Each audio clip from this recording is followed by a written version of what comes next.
Welcome to Cardinal Coaches Corner. I'm Benny Rogers. Our guest this week is Precious Ivy, who's in her 6th year here at the college, her 5th full year as head coach. She's got 147 career wins at the college, and she's made it to 2 national title games.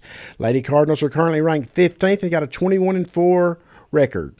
P, thanks for stopping by. 3 games to go. 9-2 in the conference. That's 1 game better than Blinn and Tyler. You got a big week ahead of you, going to Tyler and to Carthage to play Panola. What are your thoughts of where the team is with this big week ahead?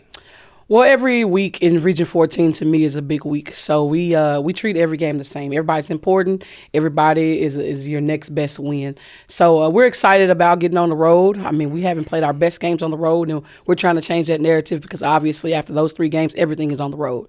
So we're really trying to figure out our kinks that we have on the road. And that's just, I think with the crowd here at Cardinal Gymnasium, it's so beautiful that they really strive on that. Right. And so we're just trying to find that same energy on the road.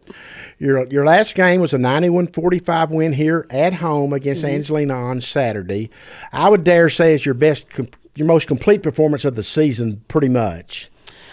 I would compare it to our Kilgore game here. I thought that game was pretty much that was good. Kind of the same, a complete team win. Right. Anytime everyone is clicking on all cylinders and we're playing the defense that we played this Saturday, then I count that as one of our better outputs. Did you sense that coming Saturday? I mean, the week leading up to? I mean, we did have a pretty good practice the 2 days leading into that game, so I would like to say yes. Anytime we have some good practices, I think we have pretty good performances on game day. So that's kind of been my mantra. Just practice hard leading into the games, make sure we have the game plan together, and they've really, really, really been tuned into that.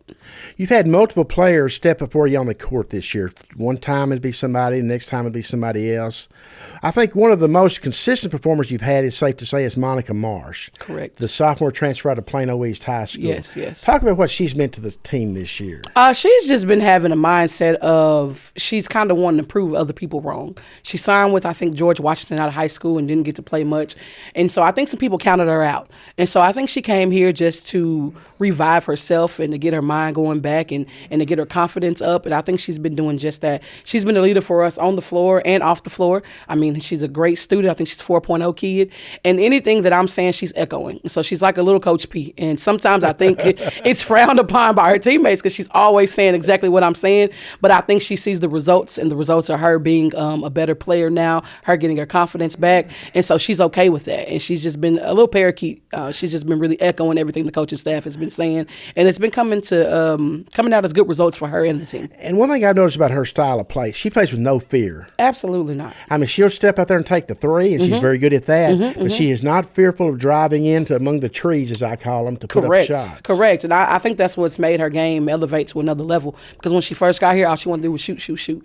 And so I just told her, I said, Monica, you're small, but you can still get in there. You just got to know what type of shot to take when you get in there.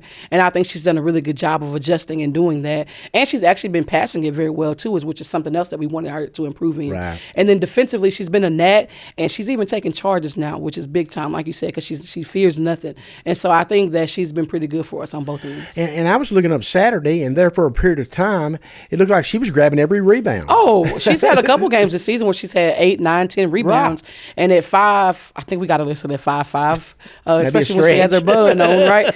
And so, I mean, she just wants the basketball. So sometimes it's whatever it takes to get the basketball.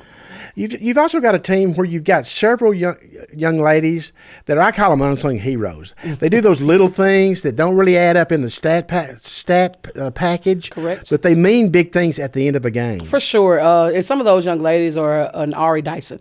Her defensive presence has been so good for us this year. She's another one that will sacrifice her body and take charges over and over.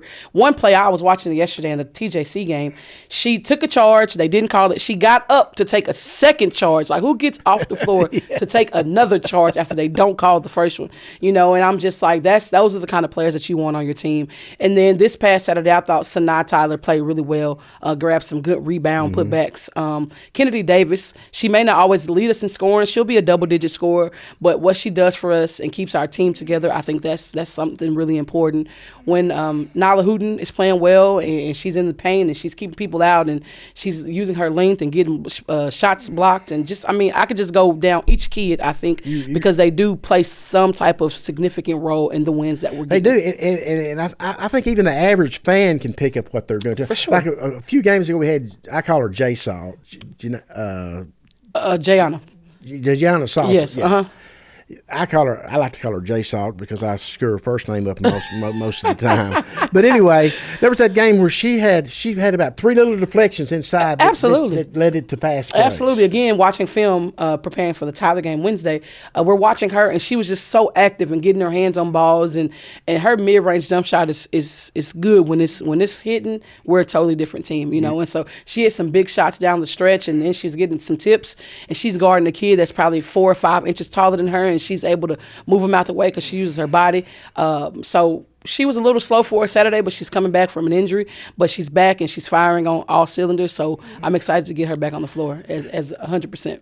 You know, we're reaching the time of year where a coach wants his or her team to start peaking. And it's not an exact science, but what do you try to do as a coach to get your team in that position this time of year? I mean, I thought, of course, Kurt Buckey was great at just about everything he did. But I always thought that was the strength of what Kurt Buckey did was his teams were playing their premium best come March. Absolutely. March Madness is a real thing, you know, and so if you're playing really good in January, you're probably scared, Yeah. you know, and I think that we started out where you wanted to be in January, right? And I think we've been getting better each week.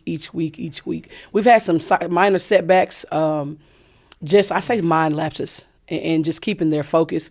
But I'll say probably the last week and a half, we've been playing some pretty good basketball. And like you said, it's all about timing. And so I think using Saturday's game to push through the rest of this regular season into the tournament that's at Lee College, I think we're in a really good place. Is there anything you emphasize as a coach from the mental mind game standpoint at this time of year with kids? I mean, I just really preach how we want to be playing late in March, you know, and I try to keep them in a mindset of we're kind of at that win or go home stage. Although we're not, we want to start that mindset now so they can go ahead and prepare themselves for the tournaments, you know. And so we just do a lot of baby games, if you will, in practice, whether it's with rebounding, whether it's with defense, whether it's with offense, it doesn't matter. We try to make everything competitive so that each little thing we want to win at. And so if you do that and you build a mindset of I want to win at everything, then when you put it all together on Saturdays and Wednesdays, or when tournament time comes, Wednesday, Friday, Saturday, then I think that it builds the competitiveness that we need to finish out games. Got 2 more questions for you, P. I just thought of one I'm adding to my list. But all right, what are your thoughts on the regional tournament being moved out of the East Texas area down to Baytown? And I know you're going to be politically correct here and mostly nice about it, but. Right. I worry about that myself personally. I think it'll be a struggle for the tournament, honestly, because I think East Texas brings just some homegrown fans that have no dog in the fight. They just want to see good basketball. Right. And we have a lot of those fans in East Texas, whether they're more towards Athens, more towards Kilgore, more towards Tyler, more towards Carthage. They just love good basketball. And I think that they wait for that Region 14 tournament. And when it was in Jacksonville, it was great. When it was in Tyler, it was great. And I think moving into Houston, we're going to lose some of those fans. Right. But it is Region 14. Yeah, sure. So I do think we're going to bring out some people. I do think we'll still get some decent crowds. And I also feel that it is a big city, and maybe some of the players that are on some of these teams are from Houston. So we'll bring in some of those. So it has its plus and minuses. Correct. But I definitely think East Texas was a great home for the tournament because we have all those homegrown fans. Right. Before we go, Pete, I'm going to let you go this time. You're in a position that every coach in America would trade places with you in. You control your own destiny with 3 games left. And you got an opportunity to do something here where you can win or share the Lady Cardinals' 32nd conference title in 34 years. Now, I know we don't celebrate conference titles here that much. Right. That's pretty crazy when you go to think about it. It is. It's amazing. And, you know, I always like to give credit where it's due, and that's your Kurt Buckeys, your Landers, your Elena Lovatos, Michael Landers, and Kenny Landers. They've kind of laid that foundation. Right. And so, like you said, we don't celebrate it much, although it is a big deal. And I actually have started celebrating it a little more because with this new day and age, type of athlete that we're getting, they want every little carrot along the way. So I actually I make it a big deal now. When I first got here, I felt like I couldn't, because it was, like you say, it's just not talked about. But with our new day and age athlete and the dedication that we're asking these kids to give us, we do celebrate it. And I think it's an honor to be able to be on the same platform with those coaches before me, but it's amazing. And I think that our young ladies do work hard each and every day and every week and every game to win those things. So we are going to honor it, and I'm excited that, like you said, we're able to control our own destiny, because you never want to put your destiny in somebody else's hands. And you don't want to play I hope this person does this and I hope this person does that, when we can just get in the driver's seat and drive exactly where we want to be. And that's what we've been talking about this week.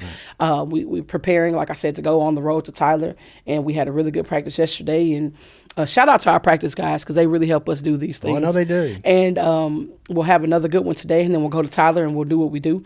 And then Thursday and Friday we'll do the same thing. We'll go to Carthage and do what we do then as well. So it's definitely something that I think is worth talking about, especially having so many out of the last 30, how many did you say, 34 This seasons? would be 32 out of 34. Exactly. And so, I don't know another school Oh, no. from D1 to D2, 3, 4, 5, 6, 7, 8, 9, 10, that has that type of history winning conference championships. And so that's why I think, although we don't talk about it much, it still needs to be honored and talked about. Pete, thanks for stopping by. Like I said, folks, the Lady Cardinals are on the road Wednesday going to Tyler, Saturday to Carthage to play Panola.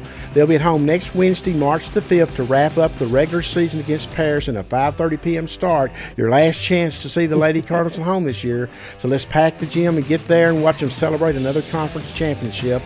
And we'll see you next week on Cardinal Coach's Corner. Go Cards. Go Cards.